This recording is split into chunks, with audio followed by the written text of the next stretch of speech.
Welcome to the Health and Wellness Trailblazers Podcast, part of the Digital Trailblazer Podcast family. This podcast is dedicated to bringing you experts and trailblazers, helping you to live a healthier, longer-lasting, and more beautiful life. Hey, Trailblazers, it's Leah Regetz, and with me today is Travis Holzem. Travis, welcome to the show. We're excited to have you. Why don't you go ahead and introduce yourself and let the audience know what you're all about? Hey, everybody. Thank you for having me. I'm Travis Holzem. I'm the owner of Food Forest Design, Minnesota. And I'm a pioneering leader in the movement to revolutionize local food production and self-sustainability. I love this. As a previous homesteader that's looking to do it again, I think this is a really cool topic, especially for everyone who's looking to be healthier, because we know how much junk is in our food system and as a nation, and being able to do more things yourself in a feasible way that's not completely overwhelming, I think is beautiful. I know personally, I'm very tempted to go against my city's rules and get some chickens myself, just for everyone should have some chickens. But I'm curious though, how did you get started with this project? Where did all this come from? But back in 2014, a friend of mine I've always been interested in growing food and stuff like that. My mom had a garden and I was always planting my own stuff so I could watch it and see what happens because I was so curious about it. And so I've always been interested in growing things, And a friend of mine, he posted a prototype of a greenhouse called a permacube. And it was like a greenhouse on steroids, right? It was something you could have in your backyard all year round, no matter where you live. And, it had solar panels on the top, it had water catchment system, it had aquaponics, hydroponics, had a chicken tractor, a dehydrator, and it had a biodigester so you can make your own cooking fuel. It had all these all-in-one system set up. And once I saw it, I'm like, wow, everybody needs one of these, right? This could help everybody on their grocery bills, healthy food, everything. And so I talked to my friend, I'm like, how can I get involved in this? And just happened to be building the prototype at the time and down in Florida. So I actually was going down to Florida for something else and went down there and got to walk through the original. And I was hooked even more. So what do we do to get this to marketplace, right? And after everything's all said and done, we couldn't find it anywhere to make it for less than $25,000.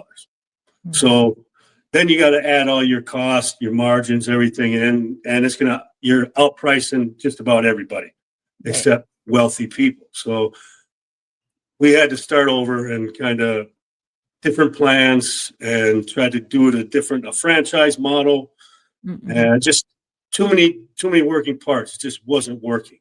And instead of why just focus on this, just focus on the yard itself.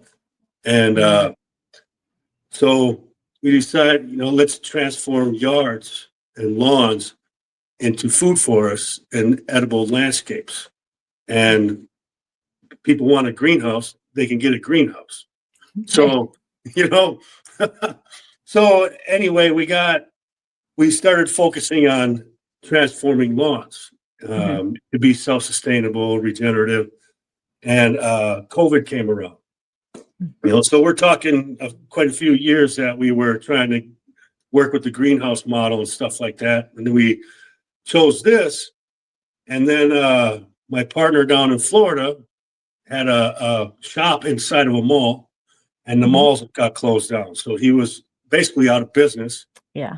And so he called me up, hey, Travis, let's do this. Let's start this. Let's do it. You build I have a web development background, web design background since 98. So that's what I've always done. So I built the entire back end of the company. He did he was our mouthpiece, our storyteller. So here's what you got to do. Just start making videos every day. So we did all that and started growing and made a documentary at Del Bigtree Studio.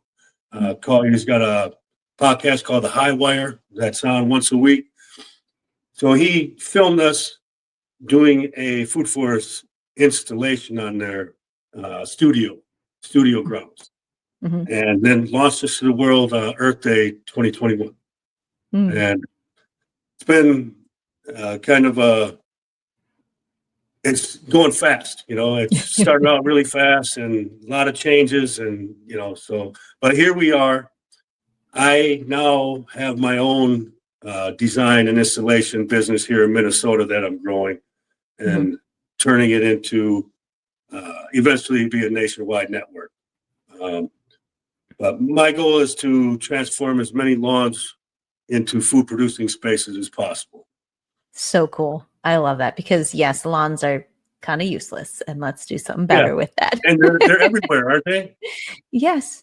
Yep. Sucking up water and pesticides and everything else. So and our city governments, every city building has a wasteful lawn in front of it. And there's no kids playing out there. No, they should have food growing on every public land for everybody, I love that. So for the health conscious person who's wants to get serious about, going down this road, maybe they're a little intimidated, but what are some good things that they could start with?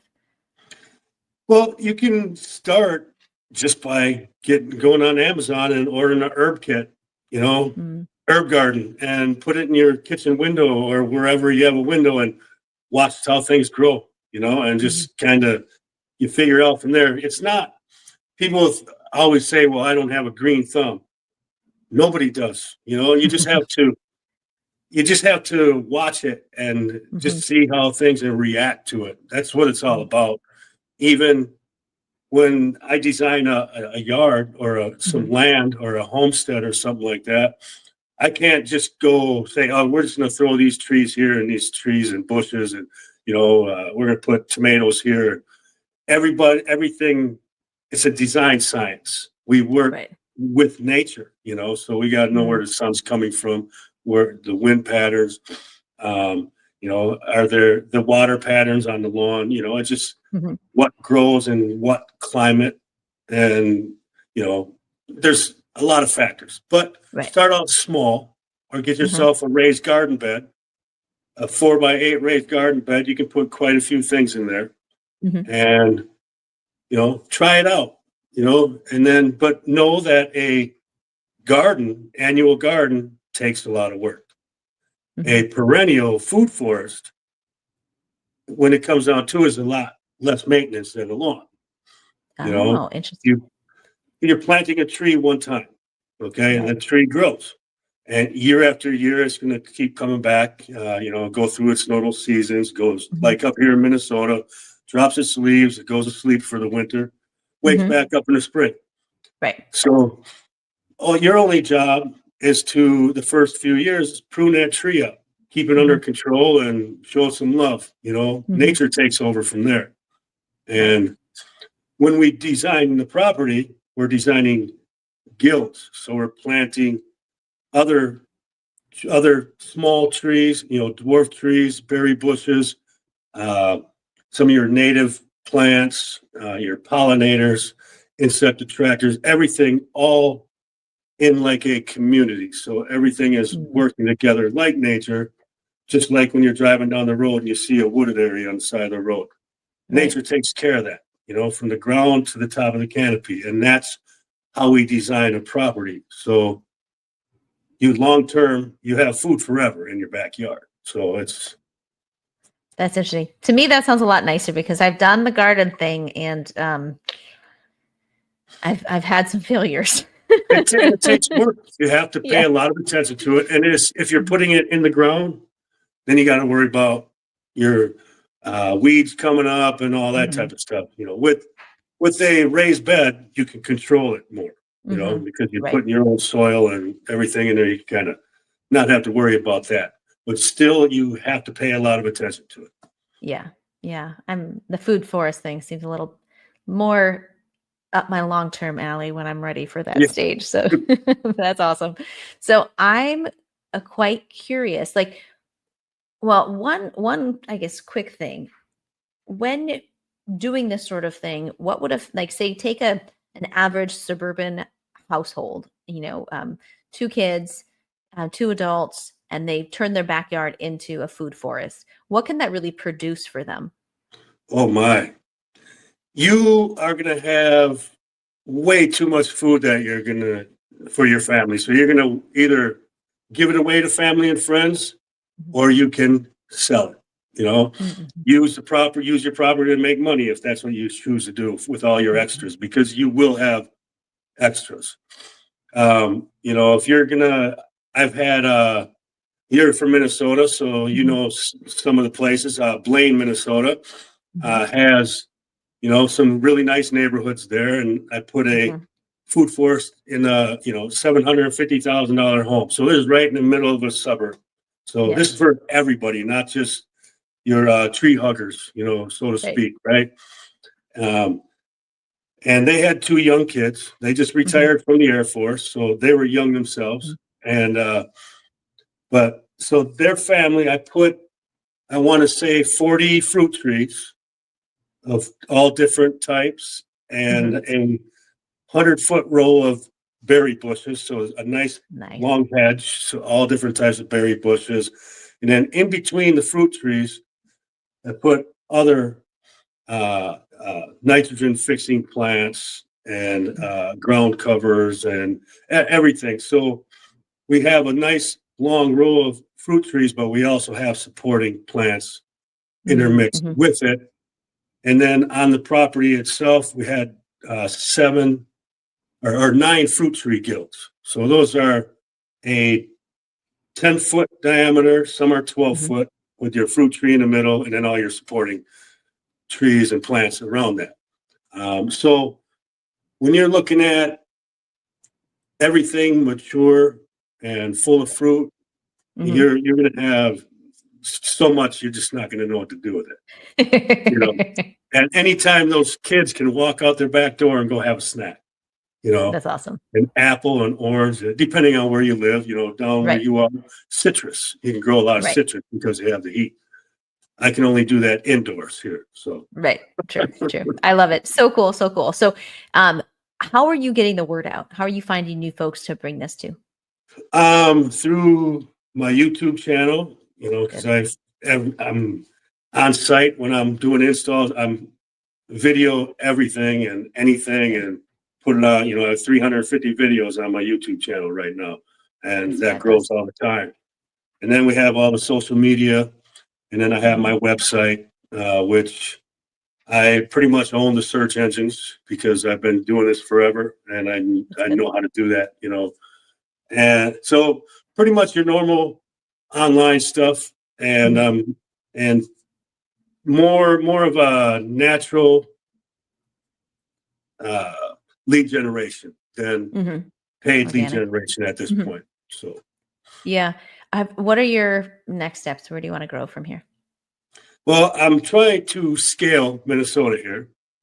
That is my first intention, is scale it, and I'd like to do 30 installs this summer, and that'd be great for everybody. I'm putting a design on their property, and great for my business too, obviously.